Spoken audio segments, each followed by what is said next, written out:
Good morning mga lods. Nagluluto ako ng ginisang repolyo with sardinas. Yan, masarap. Gugulay na naman kami ni Sadie mamaya kasi medyo low budget.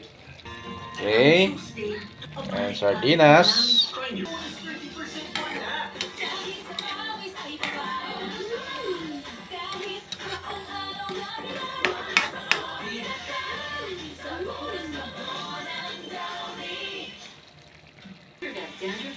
May carrots.